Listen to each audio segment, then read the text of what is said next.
Well, hello again. Dan Caldwell here.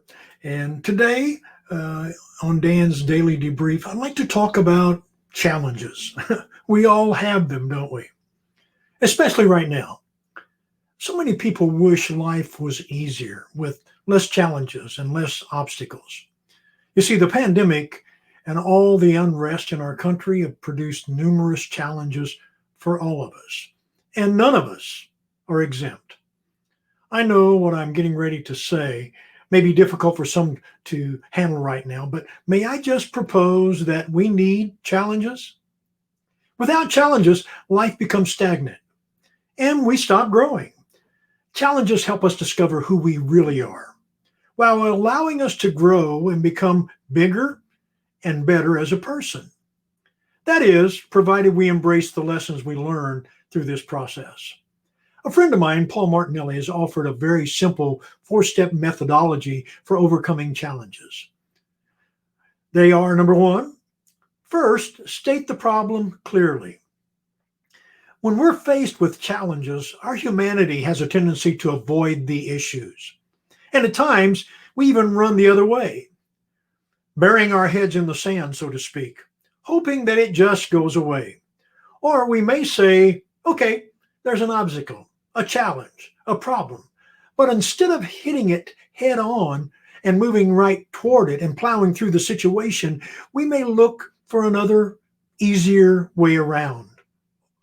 And even though that may not be the way we want to go, whatever looks easier may require and may give us less headaches at the time. But honestly, it rarely works out. You see, we avoid or we go out of our way to avoid dealing with challenges. We actually create a bigger headache for ourselves on the end. It takes more of our time, it takes more of our energy, and usually we don't get the results we're looking for. So take the time on the front end to understand what the challenge is. Ask yourself, what's the question? What is being asked of me? What's the goal? What's the desired outcome? Then write that down on paper. Now, I do realize there are some things you're challenged with that you cannot and change or that you don't have control over. I get that. This is not what I'm talking about right here. I'm talking about those things that you have the power to correct and the power to change, at least for yourself and for those that you love. Secondly, identify what you have at your disposal. What resources do you have available to assist you to work through the challenge itself? List all those resources, write them down.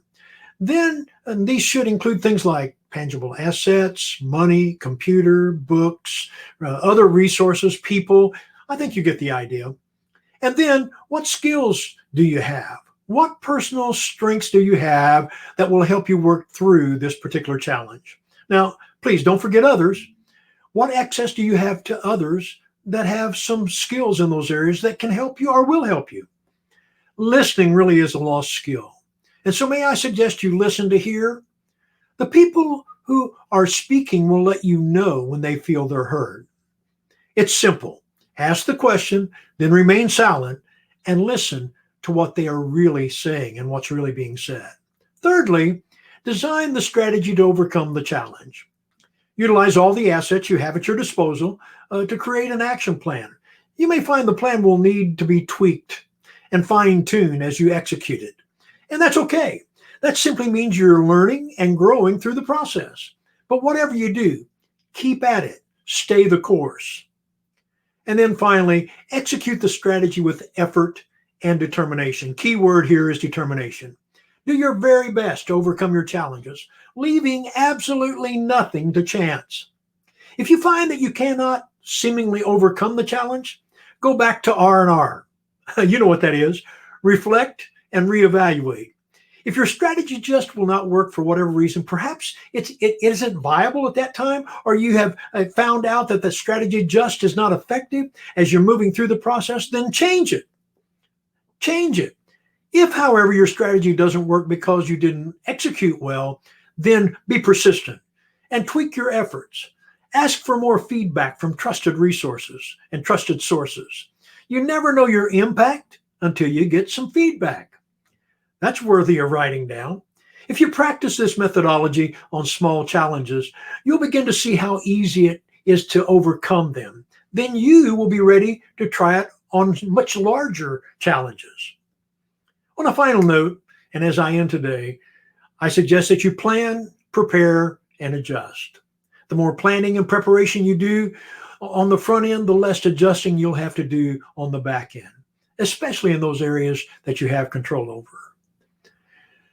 Till the next time, God bless and keep the fire burning.